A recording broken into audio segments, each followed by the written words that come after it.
As FDR said, democracy has disappeared in several other great nations. Not because the people disliked democracy, but because they had grown tired of unemployment and insecurity, of seeing their children hungry while they sat helpless in the face of government confusion and weakness.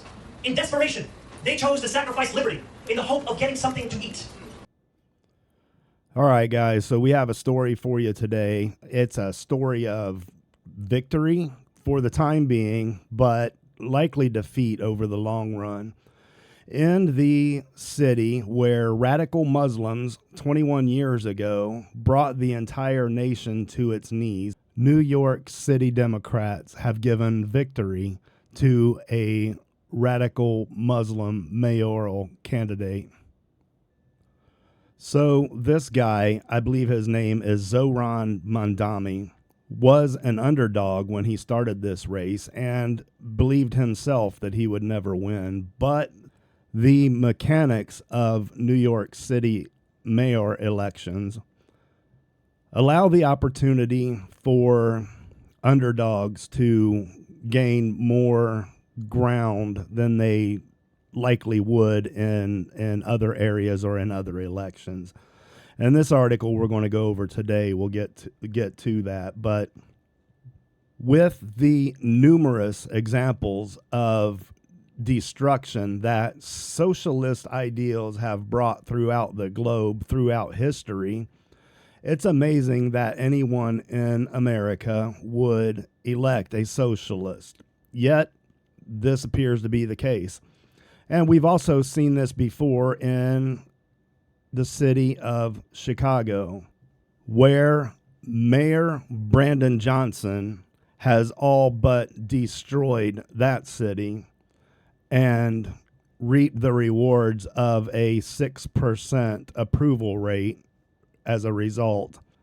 The article that I have for you today comes from Chicago. It's the Chicago Tribune, and it's an opinion article from a few days ago warning New York City about electing a socialist mayor.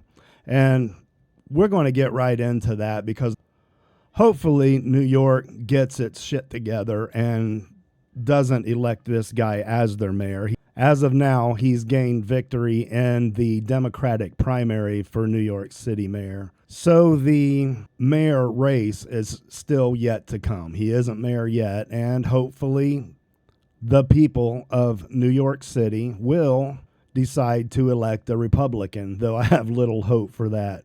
So anyways, let's get into this article.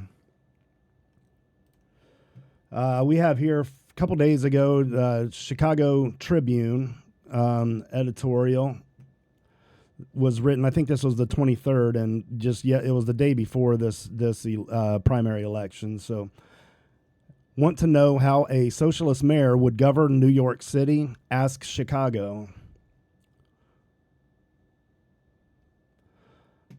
A major city, a heated mayoral election, a familiar dilemma, a moderate business-friendly Democrat versus a democratic socialist. Neither of those options is great, huh? New Yorkers take it from Chicago. We've seen this movie before, and the ending isn't pretty. New Yorkers will cast their ballots Tuesday in New York's mayoral primary, where 11 candidates are vying to win the Democratic primary in America's largest city. Frontrunner and former New York Governor Andrew Cuomo is in a tight race against New York State Assembly Mayor Zohran Mamdani. That's difficult for me to say. So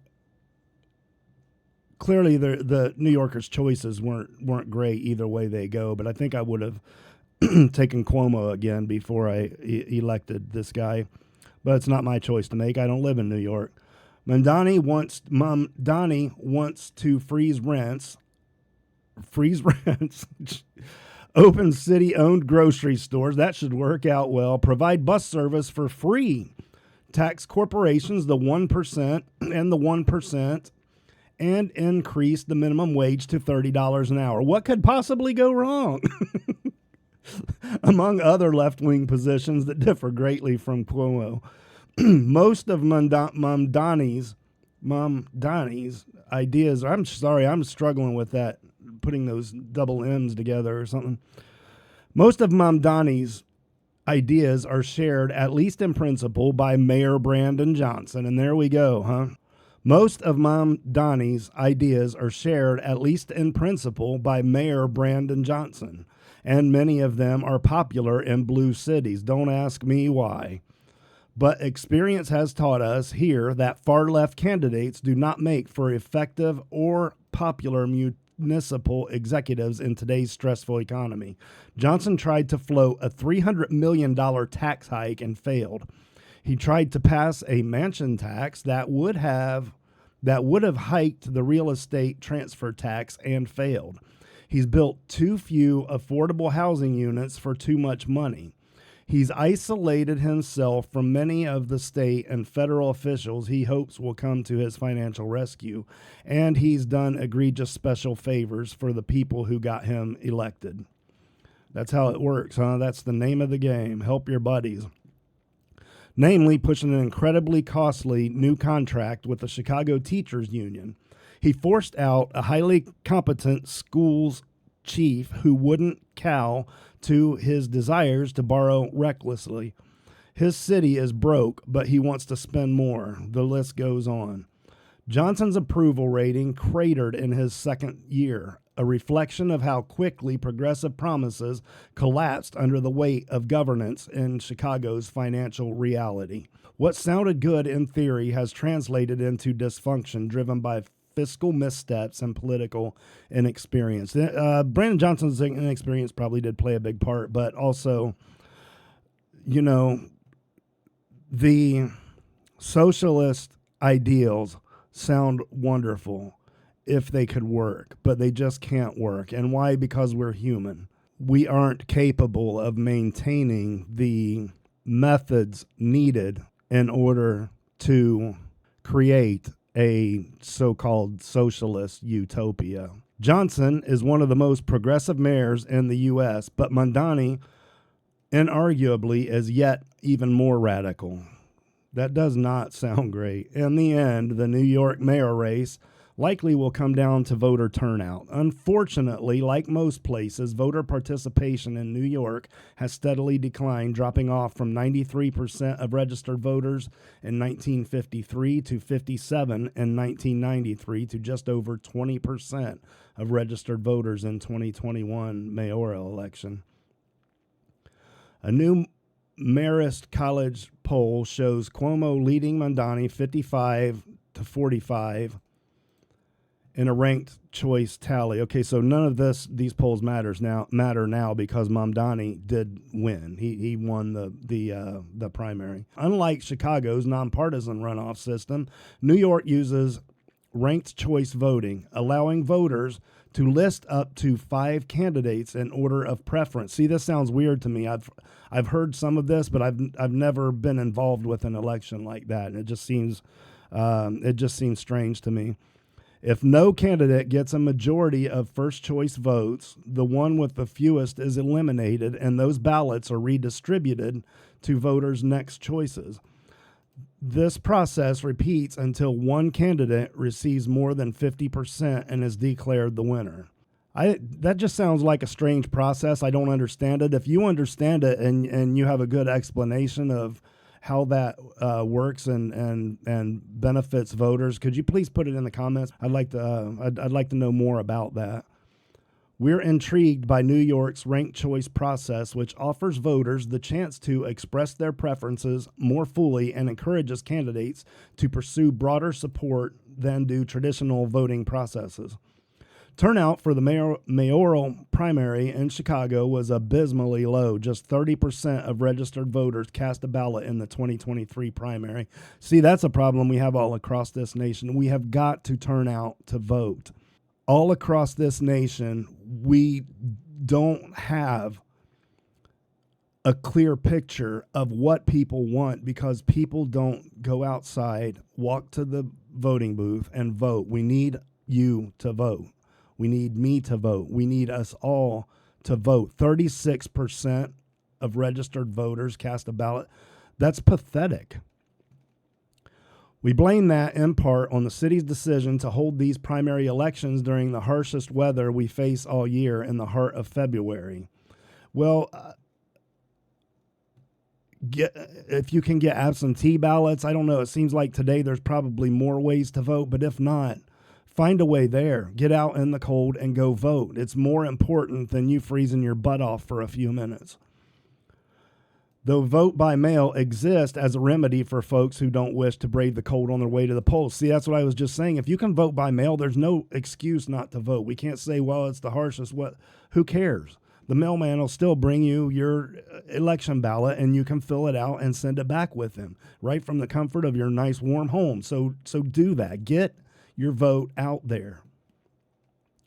We're letting a small percentage and a very small faction of radicals decide everything for us because voting is incredibly important to them. Low turnout makes it easier for radicals to capture public office. That's what I just said. And that's a mistake we hope New Yorkers don't make. If New Yorkers are frustrated with Mayor Attic Adams, they should be careful not to trade him for someone who might preside over a city that is less competitive and less financially secure. Trust us, we're living in that reality. Yeah, and Chicagoans, from what I've seen overall, are really just miserable with Brandon Johnson. They're very upset with the way he has managed that city, and it's no wonder. I've watched some things. I paid a little bit of attention to the well, I guess they have like a public forum where voters can come and pretty much trash their elected officials, and I have seen people just shredding Brandon Johnson. They're upset about his stance on illegals. He said he wouldn't, I can't remember exactly what it was, but he wouldn't raise taxes on Chicagoans for the illegals, and then turned right back around and did that. Like I said, some of Brandon Johnson's problem is just inexperience, but the ideals are horrible. The ideals of socialism, they call it democratic socialism. It's all Marxism in the end. It all leads to communist ideals that sometimes seem like a wonderful and fair governmental system. In reality, it can't happen because we are human. So anyways, that's what I have for you in this video. I just wanted to share that article with you and share the victory of my, what's his name, Zoran Mandami. That's going to be interesting to see how that turns out. I'm guessing he's probably going to end up being the New York City mayor because I just don't see a Republican. I just don't see a Republican being elected. But I could be wrong, and I hope that I am. So that's it for the first video today. Please leave a like and comment if you have something to add, or if you have something you disagree with. Leave a comment. If you dislike it, leave a thumbs down. Dislike, that's fine too. Hopefully you'll consider subscribing, and I will catch you guys later. Thanks.